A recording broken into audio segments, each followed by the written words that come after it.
Hello friends, अगले वाले topic की तरफ चलते हैं। लेकिन अगले वाले टॉपिक की तरफ जाने से पहले मेरी आप लोगों से रिक्वेस्ट है, please like my videos and subscribe my channel and the name of my channel is mathematician wings. ये एक पेड चैनल है, अर्थात लेक्चर सीरीज़ के लिए आपको पेमेंट देना ही होगा, फ्री ऑफ कॉस्ट नहीं है। ओके, अगले वाला टॉपिक है improper integral as a limit of proper integral. हमारे पास जो लास्ट लेक्चर के अंदर हमने इम्प्रॉपर इंटीग्रल को डिस्कस किया था, उनमें लिमिट लगाने के बाद उनको प्रॉपर कैसे बनाते हैं। ओके, और वो इंटीग्रल हमारे कन्वर्ज करते हैं या डाइवर्ज करते हैं, उसको डिस्कस का हम लोग इस लेक्चर के अंदर करेंगे। केस नंबर 1 ध्यान से सुनना। When the improper integral of first kind, जब हमारे पास इम्प्रॉपर इंटीग्रल हो फर्स्ट काइंड, यानी फर्स्ट काइंड का इम्प्रॉपर इंटीग्रल हो, जो हम लोगों ने लास्ट लेक्चर के अंदर डिस्कस किया था, जिसकी डेफिनेशन दोबारा मैं यहाँ बता रहा हूँ, जिसके अंदर या तो ए या फिर बी या दोनों के दोनों इनफाइनाइट हो, यानी क्या तो लोअर लिमिट इनफाइनाइट हो या अपर लिमिट इनफाइनाइट हो, या दोनों की दोनों लिमिट मेरे पास इनफाइनाइट हो, और मेरा फंक्शन क्या हो, वो फंक्शन बाउंडेड हो।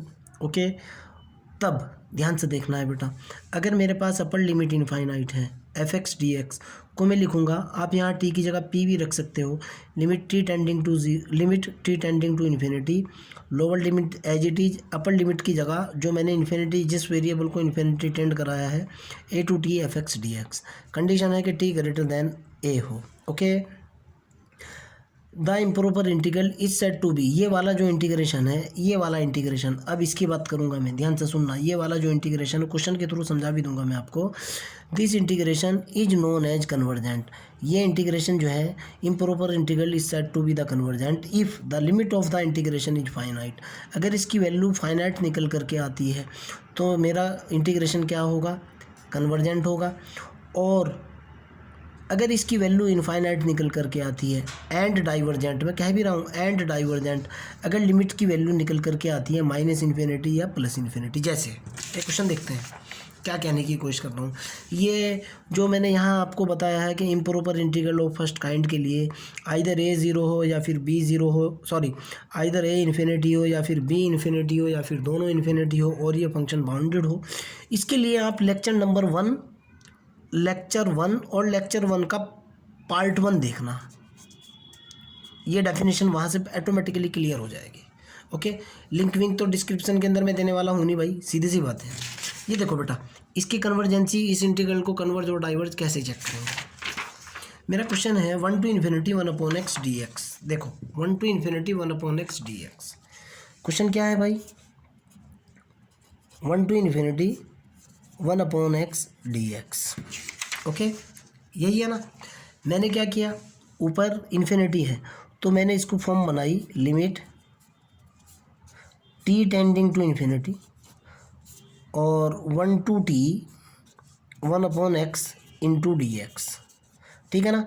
ये जो इन्फिनिटी था, इसको एक नए वेरिएबल की फॉर्म दी मैंने, t to infinity, t tending to infinity 1 to t 1/x dx। 1/x का इंटीग्रेशन कितना होता है भाई, ये हुआ मेरे पास limit t tending to infinity, 1/x का इंटीग्रेशन होता है मेरे पास log x।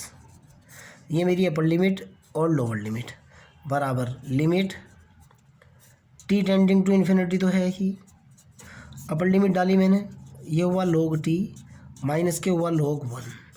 आपको पता है log 1 की वैल्यू कितनी होती है, 0 होती है। तो यहाँ से मेरे पास कितना निकला, limit t tending to infinity log t minus के 0 बराबर निकल करके आया limit t tending to infinity log t। जब t को इन्फिनिटी टेंड कराऊंगा तो निकल करके आएगा log इन्फिनिटी। log इन्फिनिटी की वैल्यू कितनी होती है, इन्फिनिटी। अब डेफिनेशन पर चलते हैं। डेफिनेशन ये बोलती है कि अगर, ध्यान से सुनना, अगर ये लिमिट फाइनाइट है तो कन्वर्जेंट है, और अगर ये लिमिट माइनस इनफाइनाइट या प्लस इनफाइनाइट है तो डाइवर्जेंट है। मैंने इसकी लिमिट कैलकुलेट की, कैलकुलेट करने के बाद क्या निकल कर के आई, इनफाइनाइट आई। सो दैट आप क्या कहोगे, so that integration 1 to infinity 1/x dx is divergent. Divergent समझ आती है बात। एक क्वेश्चन और देखते हैं, ये देखते हैं सेकंड वाला, और ज़्यादा क्लियर करूँगा मैं आपका। क्वेश्चन दे रखा है क्वेश्चन ये है बेटा 1 to infinity D x upon x की पावर 3/2। ओके, क्वेश्चन आपका 1 to इन्फिनिटी डी एक्स बटे एक्स की पावर 3/2। देखो आप, यही है ना, इसको चेक कर रहा हूँ, देखता हूँ क्या आता है, कन्वर्ज आता है कि डाइवर्ज आता है या कुछ और होता है। ये आपका कन्वर्ज और डाइवर्ज लिखा हुआ है, यहाँ चेक कर लूँगा। इसको मैंने लिखा बेटा limit t tending to infinity, t a b कुछ भी ले सकते हो आप, 1 to टी एक्स की पावर -3/2 इंटू डी एक्स। इसको मैंने इंटीग्रेट किया, कितना निकल कर के आया बेटा, यहाँ कर रहा हूँ limit t tending to infinity है, एक्स की पावर -3/2 प्लस 1/-3/2 प्लस के 1, लिमिट है 1 to टी। कितना निकला भाई, limit t tending to infinity x की पावर -3/2 है प्लस के 1 है, तो जाहिर सी बात है -1/2 आ जाएगी, बटे -1/2 आ जाएगी नीचे भी। ओके, और 1 to कितनी है लिमिट टी, 1 to टी, ये निकल करके आएगा बेटा, ये ऊपर पहुंच जाएगा माइनस के limit t tending to infinity है, -2 निकलेगा, और एक्स की पावर -1/2 निकलेगा, और 1 to टी। आगे चलता हूँ, -2 तो बाहर, लिमिट से बाहर ले सकते हैं, limit t tending to infinity ये हुआ, इसको क्या लिख सकता हूँ 1/√x लिख सकता हूँ, और ये हुआ 1 to टी। आगे चलता हूँ भाई, -2 तो ये हुआ, अपन लिमिट डाली 1/√t माइनस 1/√1, तो कितना निकल गया बेटा, -2 तो ये निकल गया, और यहाँ लिमिट चल रही है कितनी, टी टेंडिंग टू इन्फिनिटी। देखो आप 1/∞√∞ माइनस के 1, तो कितना निकल गया बेटा -2, ये कितना हुआ 1/∞ की वैल्यू 0 माइनस के 1 बराबर कितनी निकल गई 2, 2 का मतलब कितना निकल गया फाइनाइट, फाइनाइट का मतलब कितना निकल गया कन्वर्जेंट। समझो आप इस चीज़ को, क्वेश्चन बहुत अच्छे तरीके से मैंने आपको डिटेल में एक्सप्लेन कर दिया। ओके, ये यही कहना चाह रहा है, लिमिट डालने के बाद, इंटीग्रेशन करने के बाद अगर फाइनाइट रिजल्ट निकल करके आता है तो कन्वर्जेंट है, और अगर फाइनाइट नहीं आता है तो डाइवर्जेंट है। ये क्वेश्चन सॉल्व, ये क्वेश्चन सॉल्व। अगले वाले पोर्शन पे चलते हैं। सेकंड देखता हूँ क्या कह रहा है भाई। सेकंड सिचुएशन ये है बेटा, देखो आप, मैंने आपको बोला था अभी कि क्या तो ऊपर वाली लिमिट, ये देखो आप, या तो ये देखो आप, क्या तो ए फाइनाइट हो, ए इनफाइनाइट हो, आइदर ए इनफाइनाइट हो, बी इनफाइनाइट हो, या फिर दोनों इनफाइनाइट हो, लेकिन फंक्शन बाउंडेड हो। ये वाला इतना पोर्शन आपका लेक्चर नंबर 1 से क्लियर होगी बात। ओके, आगे चलते हैं, दूसरे वाला देखता हूँ। अगर by chance -∞ to b f x d x है, ठीक इसी तरीके से t tending to -∞ t to b f x d x लिखेंगे इसको।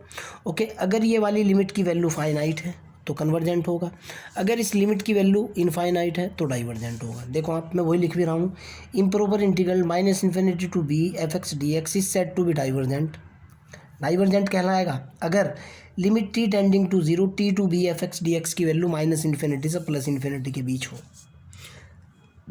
यानी इंटीग्रेशन करने के बाद टी की लिमिट -∞ या +∞ डालने के बाद अगर आपका रिजल्ट इनफाइनाइट आता है तो आपका इंटीग्रल डाइवर्ज होगा, कन्वर्ज नहीं होगा। और अगर limit t tending to -∞ to t to b, lower limit t to b f x d x की वैल्यू फाइनाइट आती है तो आपका इंटीग्रेशन क्या होगा, कन्वर्ज होगा। क्लियर। इसके ऊपर एक क्वेश्चन देखते हैं, -∞ टू +∞ का केस देखते हैं, कन्वर्ज होता है या डाइवर्ज होता है या क्या होता है।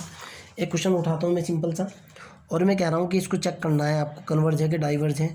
-∞ टू इन्फिनिटी 1/1 प्लस के x square into d x. Okay,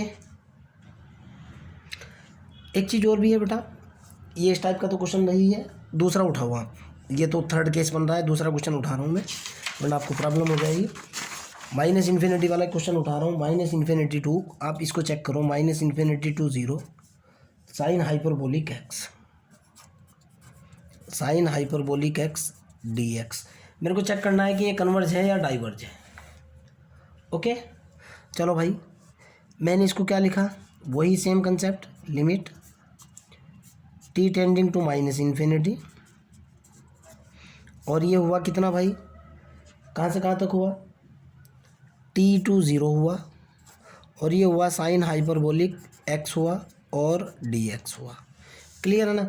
मैंने इसको इंटीग्रेट किया, इसमें लिमिट तो चली रही है, limit t tending to 0, t ले लो, x ले लो, p ले लो, कोई फ़र्क नहीं पड़ता, t tending to minus infinity है, और इसका इंटीग्रेशन साइन हाइपरबोलिक का हुआ, कोस हाइपरबोलिक x, लिमिट है t टू 0।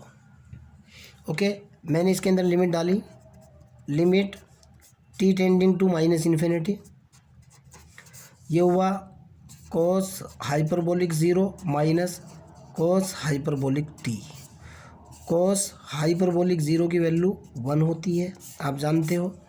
रिजल्ट कितना निकल कर के आया, limit t tending to minus infinity 1 minus cos hyperbolic t। Clear, आगे चलते हैं। हम जानते हैं कोस हाइपरबोलिक t की वैल्यू जो होगी वो होगी e की पावर t प्लस e की पावर माइनस t बटे 2, यही होगी ना। मैंने वैल्यू डाली, ये हुआ limit t tending to minus infinity 1 minus e की पावर t प्लस e की power minus t divided by 2। t की जगह माइनस इन्फिनिटी डाल दो आप, देखता हूँ क्या आता है।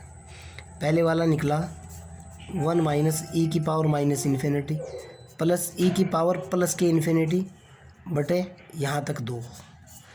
e की पावर माइनस इन्फिनिटी की वैल्यू होती है 0, e की पावर पॉजिटिव इन्फिनिटी की वैल्यू होती है इन्फिनिटी। कितना निकला भाई, फाइनली निकला 1 माइनस e की पावर माइनस इन्फिनिटी की वैल्यू 0 प्लस ऊपर वाले की वैल्यू इन्फिनिटी बटे 2। आपको भी पता है फाइनली निकला इनफाइनाइट। इनफाइनाइट निकल गया तो क्या होगा, डाइवर्जेंट। डाइवर्जेंट ये तो थ्योरी बोलती है भाई, अगर वैल्यू पॉजिटिव इन्फिनिटी या नेगेटिव इन्फिनिटी तो डाइवर्जेंट है ना। आप क्या कहोगे, सो दैट, आप ये कहोगे सो दैट, क्या कहोगे आप, यही लिख रहा हूँ, ये जो इंटीग्रेशन है मेरा, so that minus infinity to 0 sine hyperbolic x is divergent. Answer आ चुका आपका। क्लियर है ना। एक और देखते हैं, अगर थर्ड केस ये हो जाए बेटा, तीसरा केस ये होगा अगर limit minus infinity to infinity है, आप इसको ब्रेक करोगे minus infinity to plus infinity को, माइनस इन्फिनिटी टू कोई नंबर c, फिर c टू इन्फिनिटी, वही 12th क्लास की प्रॉपर्टी, फिर इसके ऊपर वही कंसेप्ट लगाओगे। मान लिया ये लिमिट t1 है, लिमिट इसको जो अभी मैं ऊपर एक्सप्लेन कर रहा था सेम उसी तरीके से, ये जो मैंने यहाँ एक्सप्लेन किया था, limit t1 tending to minus infinity t1 to c f x d x plus इसको मैंने t2 मान लिया, t2 tending to infinity c2 t f x d x. Concept same होगा, अगर ये वैल्यू फाइनाइट है तो कन्वर्जेंट है, वैल्यू इनफाइनाइट है तो डाइवर्जेंट है। देखो अब मैं आगे फिर वही लिख रहा हूँ भाई, कि अगर मेरे पास जो है ये वाला जो इम्प्रॉपर इंटीग्रल है, ये लास्ट वाला जो इम्प्रॉपर इंटीग्रल है ये वाला, अगर ये improper integral is said to be convergent, अगर ये टोटल की टोटल लिमिट की वैल्यू क्या है, फाइनाइट है, अगर दोनों की दोनों लिमिट को जोड़ने के बाद रिजल्ट क्या आता है, फाइनाइट आता है, तो क्या होगा, कन्वर्जेंट। और अगर ऐसा इनफाइनाइट है तो क्या होगा, डाइवर्जेंट। बच्चों वाली बात है बिल्कुल। ओके, समझ आ चुकी बात। एक क्वेश्चन देखता हूँ इसके ऊपर, समझने की कोशिश करना। इसके ऊपर जो है ना minus infinity to plus infinity के ऊपर एक क्वेश्चन बताता हूँ आपको, तब क्लियर होगा। देखो मैं ये क्वेश्चन बताऊँगा अभी, तब आएगा। मैं ये कहना चाह रहा हूँ बेटा, मेरे को जो चेक करना है वो ये चेक करना है माइनस इन्फिनिटी से लेकर इन्फिनिटी तक डी एक्स बटे 1 प्लस के एक्स स्क्वायर। ओके, इसको मैंने उसी तरीके से तोड़ा, माइनस इन्फिनिटी से 0 में तोड़ा, डी एक्स बटे 1 प्लस के एक्स स्क्वायर, चाहे आपकी मर्जी है चाहे जहाँ तोड़ लो बेटा, प्लस फिर मैंने तोड़ा 0 टू इन्फिनिटी डी एक्स बटे 1 प्लस के एक्स स्क्वायर, तोड़ दिया। पहले वाले को लिखा मैंने, लिमिट x लिख लो या y लिख लो, कुछ भी लिख लो, limit t1 tending to minus infinity, और ये हुआ t1 टू 0 डी एक्स बटे 1 प्लस एक्स स्क्वायर, प्लस अगला वाला बन जाएगा limit T2 tending to infinity 0 to T2 dx बटे 1 + x²। पहले वाले का इंटीग्रेशन कितना निकल करके आएगा भाई? पहले वाले का होगा integration limit T1 tending to minus infinity. आपको भी पता है tan इनवर्स x होगा, tan inverse x T1 to 0 plus limit